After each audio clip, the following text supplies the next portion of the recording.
आप देख रहे हैं बोराल न्यूज।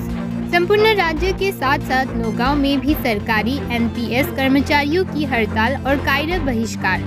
राष्ट्रीय पेंशन नीति को रद्द कर पुरानी पेंशन नीति को पुनः लागू करने की मांग को लेकर असम के शिक्षक कर्मचारी समाज ने अपनी सुरक्षा के हित में पूरे राज्य के साथ साथ नौगांव में भी व्यापक कायरक बहिष्कार और हड़ताल का आयोजन किया।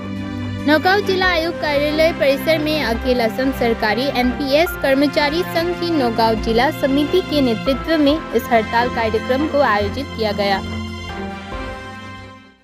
কর্মবিরতি 2018 চনৰ পৰা ক্ৰমান্বয়ে আমি কৰি গৈ আছো 60 বছৰ কাৰ্যকাললৈকে আমি কাৰ্য কৰিম, চৰকাৰৰ হৈ আমি কৰ্ম কৰিম। 60 বছৰ হোৱাৰ পিছত আমি যেতিয়া অৱসৰ গ্ৰহণ কৰিম, অৱসৰ কৰাৰ পিছত আমি জানো বেলেগ কিবা কাম কৰাৰ আমাৰ হেৰি থাকিব, এবিলিটি থাকিব? নাথাকে, নিশ্চয় নাথাকে।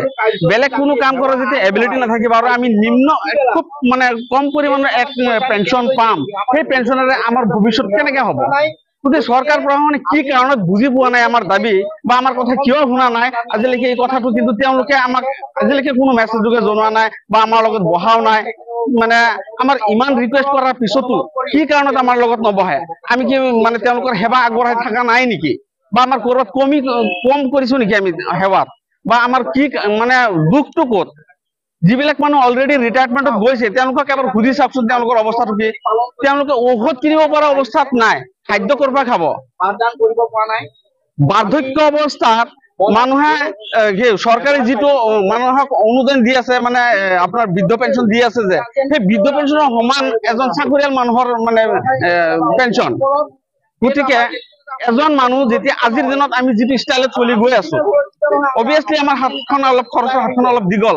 যেতিয়া কালি পৰহি আমি ৰিটায়াৰমেণ্টত যাম, ৰিটায়াৰমেণ্টত যোৱাৰ পিছত এই যেতিয়া আমাৰ 500-700 টকা পাব, হয়তো আপোনাৰ মানে আমাৰ ঘৰৰ ওচৰ চুবুৰীয়া কোনোবা এজন মানুহ যদি বিয়াত ইনভাইট কৰে, হয়তো আমি বিয়াত যাবলৈ আমাৰ এটেণ্ড কৰিবলৈ আমাৰ সামৰ্থ্য নাথাকিব, এটা প্ৰাইজ কিনিব পৰা সামৰ্থ্য নাথাকিব আমাৰ।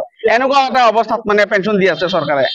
ছাত্ৰ ছাত্ৰীসকলে এদিন বিদ্যালয়ৰ পৰা পাঠদানৰ পৰা যদি বঞ্চিত থাকে, সেয়া একো ডাঙৰ কথা নহ'ব। কাৰণ কিমান ছানডে হলিডে কিমান গৈ আছে, তাৰ মাজতে আমি এটা দিন লৈছো মাত্ৰ বছৰত। আমাৰ শিক্ষক কৰ্মচাৰীবিলাক ওলাই আহি পেলাই এদিন মানে গভৰ্ণমেণ্টক জনাওক যে কালিৰ ভৱিষ্যত, ছাত্ৰ সমাজ কালিৰ ভৱিষ্যত, আৰু তেওঁলোকক পাঠদানৰ পৰা মানে শিক্ষক বিলাকে যে বঞ্চিত কৰিছে কি কাৰণত?